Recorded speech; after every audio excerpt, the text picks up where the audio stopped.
या शारदीय नवरात्र उत्सवातील ही 9वी माळ या 8 स्त्रियांनी जे कर्तव्य केलं, जे कार्य केलं, त्या कार्यांना सूचक आणि पूरक मार्गदर्शन म्हटलं तर आजच्या या 9व्या दिवशी आपण आमंत्रित केलेल्या महान व्यक्ती, भारतीय समाजाला नवसंजीवनी देणाऱ्या, अंधारात प्रकाश पेटवणाऱ्या, शिक्षणाच्या मंदिरात प्रथम पाऊल टाकणाऱ्या त्या म्हणजेच सावित्रीबाई फुले.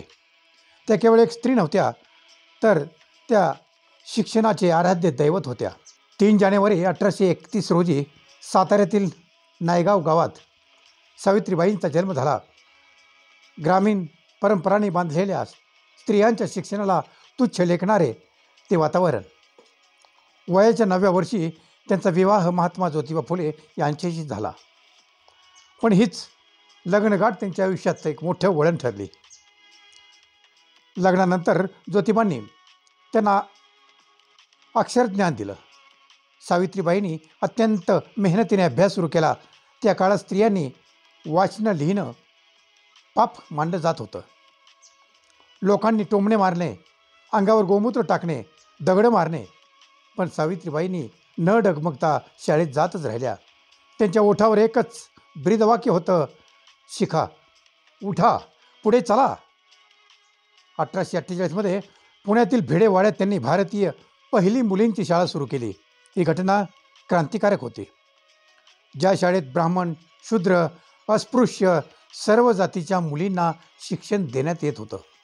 सावित्रीबाईंनी समाजातील परिस्थिती रूढ मोडून काढल्या. मुलींना हातात पाटी दप्तर देऊन शिक्षणाच्या वाटेवर नेण्याचा त्या खऱ्या अर्थाने पहिल्याच शिक्षिका होत्या. सावित्रीबाईंनी केवळ शिक्षणच नाही, तर समाजातील अनेक वाईट प्रथाविरुद्ध त्यांनी लढा दिला. विधवांचे जीवनमान सुधारण्यासाठी त्यांनी बालहत्या प्रतिबंधक गृह सुरू केले. बालविवाह, सतीप्रथा, जातीभेद या सर्व प्रथेविरुद्ध त्यांनी आवाज उठवला. अस्पृश्य मानल्या गेलेल्या लोकांसाठी विहिरी उखडल्या. स्त्रियांसाठी महिलाश्रम उभारले. त्या काळात एका स्त्रीने एवढा मोठा सामाजिक क्रांतीचा ध्यास घेतला, हेच त्यांचं एक वैशिष्ट्य होतं. सावित्रीबाई केवळ समाजसुधारक नव्हत्या, तर त्या कवी, लेखिका देखील होत्या. त्यांनी आपल्या कवितेतून स्त्रियांना उठाव केलेला आहे. त्यांची एक कविता आजही आपणास आठवते, जरी असाल गरीब तरी शिक्षण घ्या, शिक्षणाशिवाय तुमचे जीवन व्यर्थ आहे. त्यांचा प्रत्येक शब्द आजही नव्या पिढीला प्रेरणा देतो. 1897मध्ये पुण्यात प्लेगची साथ आली होती. सावित्रीबाई त्यावेळी रुग्णांची सेवा करत होत्या. एका रुग्णाला खांद्यावर घेऊन जाताना त्यांना स्वतःलाच प्लेग झाला आणि 10 मार्च 1897 रोजी त्यांचं निधन झालं. समाजासाठी झटताना, सेवा करताना जीवन संपवणं हाच त्यांचा खरा त्याग आहे. आज आपण ज्या शिक्षणाचा अभिमान बाळगतो, त्यामागे सावित्रीबाईंचे अपार कष्ट, त्याग आणि संघर्ष दडलेला आहे.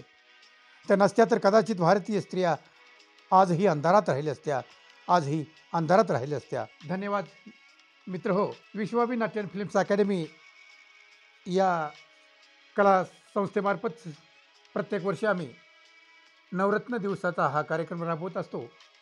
आजची ही 9वी माळ आणि नवरत्नाचा शेवट होतो. उद्या आपण भेटूयात दसरा म्हणजे नेमकं काय हे पाहण्यासाठी. तोपर्यंत मी थांबतो. जय भीम, नमो बुद्धाय.